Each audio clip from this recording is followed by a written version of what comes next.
ఈరోజు బైబిల్ అధ్యయనం కొరింథీయులకు వ్రాసిన మొదటి పత్రిక 7వ అధ్యాయం 1 నుండి 19 వచనాలు. ప్రార్థన.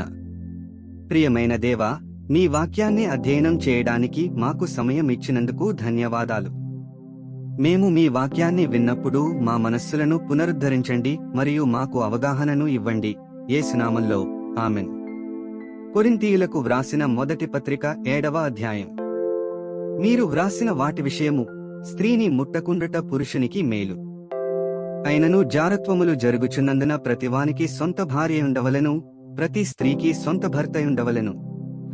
భర్త భార్యకును అలాగుననే భార్య భర్తకును వారి వారి ధర్మములు నడుపవలెను. భర్తకేగాని భార్యకు తన దేహముపైని అధికారము లేదు, అలాగున భార్యకేగాని భర్తకు తన దేహముపైని అధికారము లేదు. ప్రార్థన చేయుటకు మీకు సావకాశము కలుగునట్లు కొంతకాలము వరకు ఉభయుల సమ్మతి చొప్పుననే తప్ప ఒకరినొకరు ఎడబాయకుడి. మీరు మనస్సు నిలుపలేకపోయినప్పుడు సాతాను మిమ్మును శోధింపకుండునట్లు తిరిగి కలిసికొనుడి. ఇది నా హితోపదేశమేగాని ఆజ్ఞ కాదు.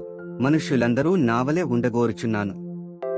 అయినను ఒకడొక విధమునను మరియొక విధమునను ప్రతి మనుష్యుడు తనకున్న కృపావరమును దేవుని వలన పొందియున్నాడు. నావలెనుండుట వారికి మేలని పెండ్లి కాని వారితోనూ విధవరాండ్రతోనూ చెప్పుచున్నాను. అయితే మనస్సు నిలుపలేని ఎడల పెండ్లి చేసుకొనవచ్చును, కామతప్తులగుట కంటే పెండ్లి చేసుకొనుట మేలు.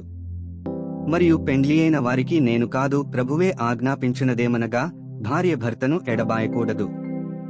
ఎడబాసిన ఎడల పెండ్లి చేసుకొనకుండవలెను, లేదా తన భర్తతో సమాధానపడవలెను. మరియు భర్త తన భార్యను పరిత్యజింపకూడదు.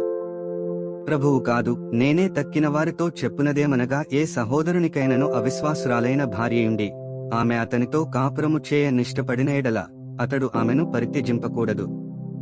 మరియు ఏ స్త్రీకైనను అవిశ్వాసి అయిన భర్తయుండి ఆమెతో కాపురము చేయ నిష్టపడిన ఎడల ఆమె అతని పరిత్యజింపకూడదు. అవిశ్వాసి అయిన భర్త భార్యను బట్టి పరిశుద్ధపరచబడును, అవిశ్వాసురాలైన భార్య విశ్వాసి అయిన భర్తను బట్టి పరిశుద్ధపరచబడును.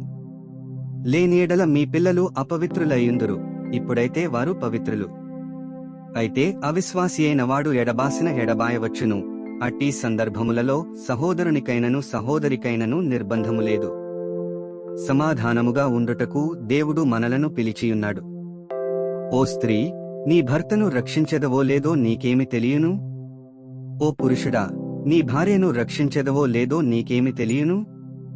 అయితే ప్రభువు ప్రతివానికి ఏ స్థితి నియమించెనో, దేవుడు ప్రతివానిని ఏ స్థితి యందు పిలిచెనో ఆ స్థితి యందే నడుచుకొనవలెను. ఈ ప్రకారమే సంఘములన్నిటిలో నియమించుచున్నాను. సున్నతి పొందినవాడెవడైనను పిలువబడెనా? అతడు సున్నతి పోగొట్టుకొనవలదు. సున్నతి పొందనివాడెవడైనను పిలువబడెనా? సున్నతి పొందవలదు. దేవుని ఆజ్ఞలను అనుసరించుటయే ముఖ్యముగాని సున్నతి పొందుటయందు ఏమీ లేదు, సున్నతి పొందకపోవుటయందు ఏమీ లేదు. 19 వచనాలు చదివియున్నాము. ముగింపు ప్రార్థన. సర్వశక్తిమంతుడైన దేవా, నీవే మార్గము, సత్యము మరియు జీవము. చదివిన వాక్యాన్ని మీ కృప ద్వారా మా హృదయాలలో ఉంచుకొని మా జీవితంలో అన్వయించుకోవడానికి మాకు సహాయం చేయండి. ఆమెన్.